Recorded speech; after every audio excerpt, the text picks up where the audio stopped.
하나님 말씀 디모데후서 7번째 말씀입니다. 디모데후서 2장 20절 26절입니다. 큰 집에는 금그릇과 은그릇뿐 아니라 나무 그릇과 질그릇도 있어 귀하게 쓰는 것도 있고 천하게 쓰는 것도 있나니 그러므로 누구든지 이런 것에서 자기를 깨끗하게 하면 귀에 쓰는 그릇이 되어 거룩하고 주인의 쓰심에 합당하며 모든 선한 일에 준비함이 되리라. 또한 너는 청년의 정욕을 피하고 주를 깨끗한 마음으로 부르는 자들과 함께 의와 믿음과 사랑과 화평을 따르라.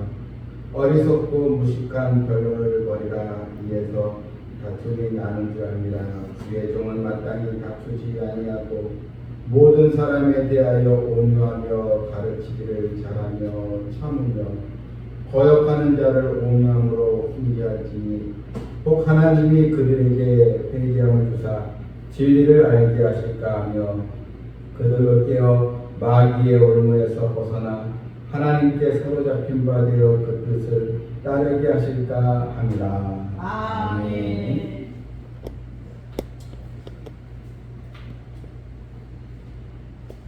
사도 바울의 이 목회 서신 중에 하나인 이 디모데 우리가 전후서를 우리가 보고 있습니다. 젊은 목자인 디모데에게 사도 바울이 어떻게 하면 하나님께 좋게 귀하게 쓰임 받는 그런 그릇 일꾼이 될 수 있을까? 일꾼에 대한 그런 말씀이 오늘 본문에 나와 있습니다. 오늘 이 본문을 보게 되면 그릇에 대한 이야기가 나와 있습니다. 큰 집에는 금그릇과 은그릇뿐 아니라 나무 그릇과 질그릇도 있어 귀하게 쓰는 것도 있고 또 천하게 쓰는 것도 있다라고 했습니다. 여러분 우리도 각 가정에 금그릇, 은그릇은 아니더라도 여러 종류의 이 그릇이 있을 것입니다. 특별히 또 손님들이 오면은 그 손님들 접대하기 아주 좋은 또 그릇을 또 준비해 있을 것이고, 그래서 평소에 우리가 또 자주 사용하는 그 그릇도 있을 것입니다. 다 이 그릇들은 다 이제 필요한 것입니다. 그런데 중요한 것은 그릇의 종류가 중요하지 않다는 것입니다. 오늘 본문에 금그릇이냐 은그릇이냐 아주 비싸고 고가의 그릇만 상대하는 것이 아니고 나무 그릇 또 질그릇은 이제 사기 그릇이지 않습니까? 쉽게 깨지기 쉬운 그런 여러 그릇인데 다 다목적으로도 다 필요한 그릇입니다. 하나님은 한 또 영혼 또 사람을 쓰실 때 하나님은 그 사람의 이런 또 능력이 어떤지 지식이 어떤지 차별해서 쓰시는 분이 아니십니다. 다만 하나님은 이 사람이 정말 쓰이기에 합당한 그릇인가 그것만 하나님은 바로 보신다는 것입니다. 자, 오늘 본문 20절을 다시 보게 되면 큰 집에는 이 큰 집은 이제 쉽게 얘기하면 주님의 교회를 이제 말하고 있습니다. 그러니까 교회에서 하나님께서 기회 쓰임 받는 그런 일꾼 그릇이 되어야 되는데, 여러분 이제 교회에 여러 종류의 성도들이 있지만 젊은 사람도 있고 또 나이가 드신 분도 있고 또 아주 또 젊고 힘이 있는 분도 있고 또 좀 육신이 좀 약해서 또 연약한 분도 있고 또 남녀노소 다양한 그런 다양한 우리 성도들의 모습이 사실 있습니다. 그런데 중요한 것은 하나님께 쓰임을 받느냐는 것입니다. 그 그릇으로서 그 그릇의 이 목적에 맞게끔 사용되느냐 하는 것입니다.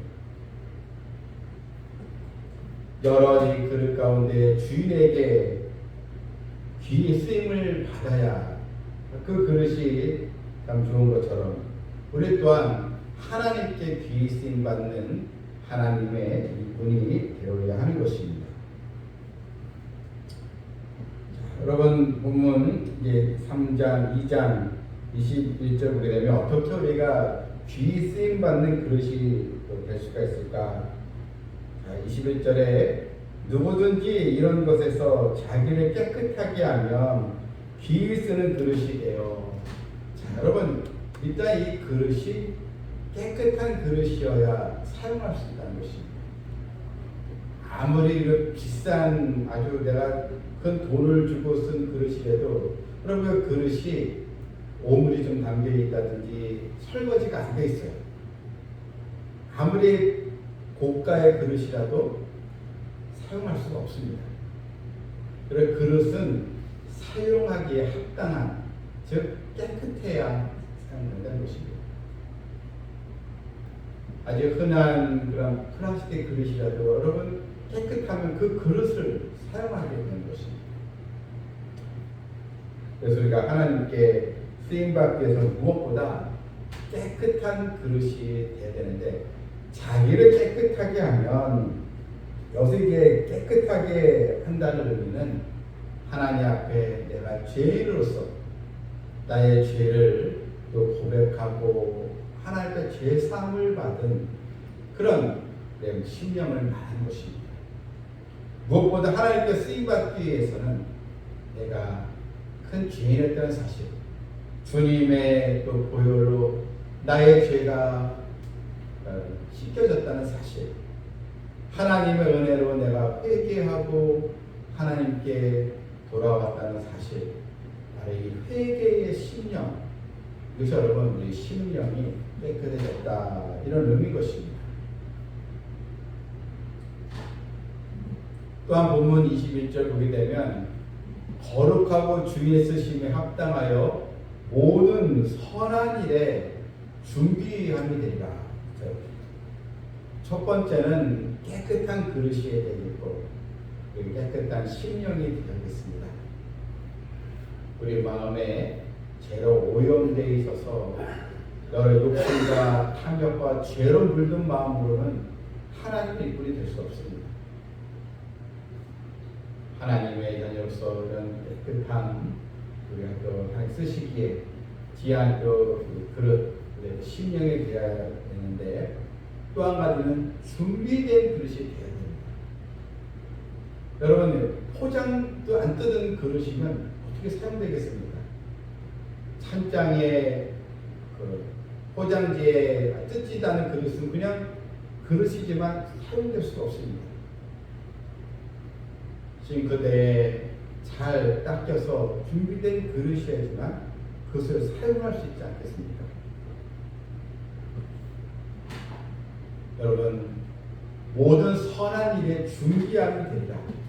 항상 하나님께서 저에게 원하시고 분부하시면 항상 내가 주의 일에 앞장서겠습니다. 이런 준비된 마음이 중요한 것입니다. 내가 누구를 보냈고 나를 보내소서, 이 말씀처럼 여러분 주의 일이면 내가 삶의 우선순위를 거기에 두면서 하나님께서 기뻐하시리라면, 하나님께서 정말 좋아하시고 하나님의 영광이 되리라면 내가 기꺼이 순종하겠습니다. 이런 자세가 꼭 필요한 것입니다. 그래서 깨끗한 그릇이 되어야 되겠고, 준비된 그릇, 주님께서 명령하시면 제가 순종하겠습니다. 그런 믿음으로 나가야겠습니다.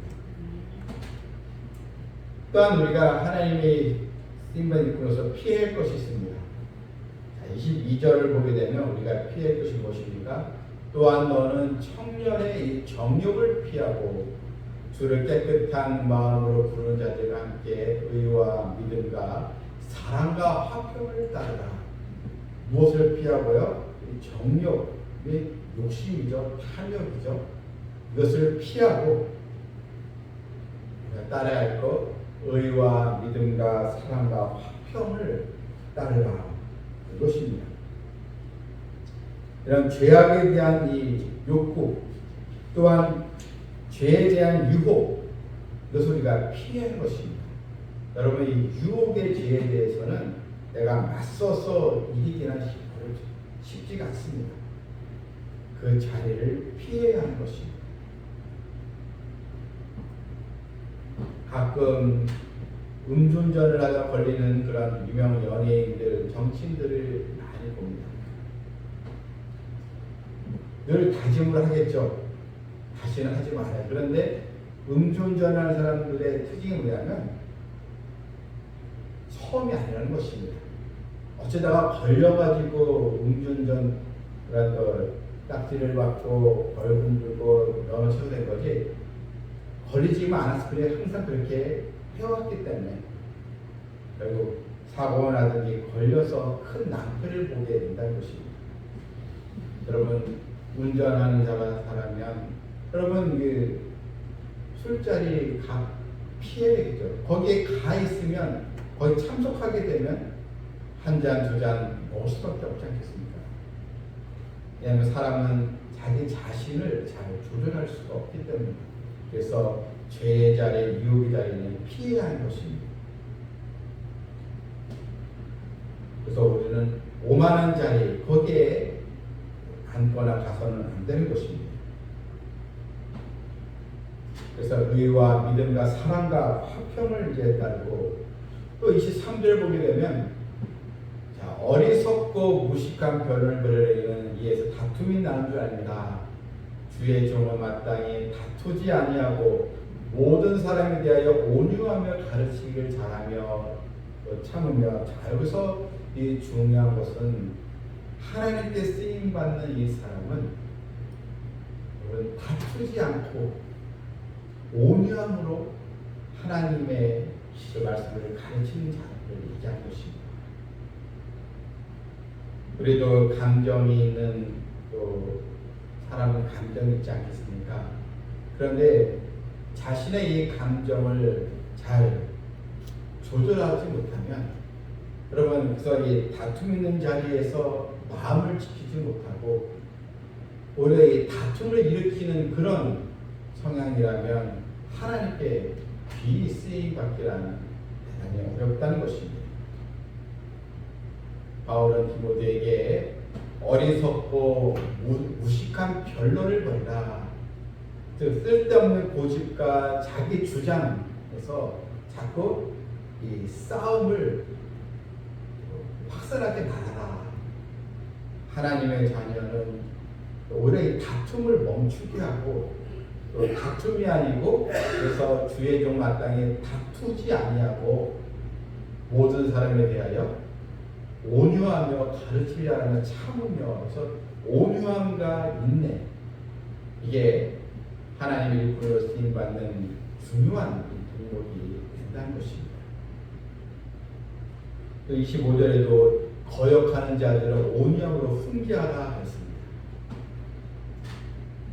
나에게 도전하는 자들이지, 또 나의 마음을 거슬게 하는 자들.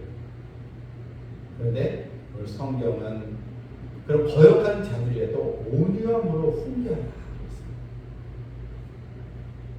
그러면 하나님은 그들에게 회개함 주사 진리를 알게 하실까 하며 하나님께서 그 영혼을 깨닫게 하도록 인도하여 주신다는 것입니다.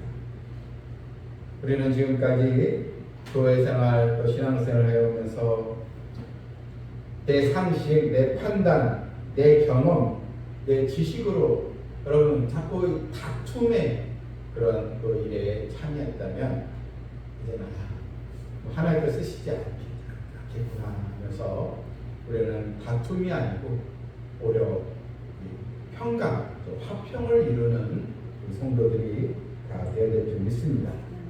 그러므로 하나님께 쓰임받는 일꾼은 대립과 경쟁이 아니라 바로 포용과 또 화합, 이것이 더 중요하다는 것입니다. 또한 성급함과 또 혈기, 이것을 우리가 버리고 신중함과 또 절제의 그런 덕목을 가져야 하는 것입니다. 그래서 온유함으로 훈계하라. 참이 때로는 이 목회자로서 사실 이 부분은 사실 또 쉬운 부분은 아닙니다. 거역하는 자에게 온양으로 한다는 게 사실 쉽지가 않습니다. 그런데 성경은 온양으로 훈계하라. 그리고 그것은 기도하면서 사람의 그런 혈기나 그런 다툼의 그런 소지를 만드는 것이 아니고 하나님께 맡겨서 기도하면서 성령의 지혜를 얻고 해야 한다는 것입니다. 우리는 다 하나님의 부름받은 자녀들입니다. 다 교회 안에 누구나 다 하나님께 쓰임받아야 할 사명이 다 있는 것입니다. 오케스트라 교향악단 여러 악기들이 있습니다. 바이올린, 첼로, 또 이런 트럼펫, 트럼본, 플룻 아주 여러 종류의 악기 또 두드리는 심벌과 타악기도 있습니다. 각자 나름대로의 그 악기로서의 그 역할이 다 있는 것입니다. 여러분 심벌이 어떻게 바이올을 대체할 수가 있겠습니까? 하나님의 자녀마다 하나님께 나를 사랑하시고 또 나를 부르셨다는 것은 그만큼 내가 하나님께 쓰임 받아야 할 그 사명이 다 있다는 것입니다. 이제 우리는 디모데전서 4장 5절 말씀에 하나님의 말씀과 기도로 거룩하여집니다. 이 말씀처럼 기도와 하나님의 말씀으로 거룩하다는 것, 깨끗한 하나님의 그 자녀의 심령이 되어서 하나님께 귀히 쓰임받는 축복의 자녀여 그러시게 되기를 주님의 이름으로 축원합니다. 아멘. 하나님 아버지, 하나님께 쓰임받는 일꾼은 자신을 깨끗게 하고 또한 선한 일에 늘 준비된 마음, 또한 정욕을 피하고 다툼을 또 피하고 온유하면서 인내하며 사랑으로 하나님 말씀을 또 전파할 때 하나님께 다 쓰임받는 그릇이 되는 줄 알고 아버지여 삼성 비전교회 주의 모두 다 하나님께서 사용하시는 축복의 그릇이 되게 하여 주시옵소서. 예수님의 이름으로 기도하옵나이다. 아멘.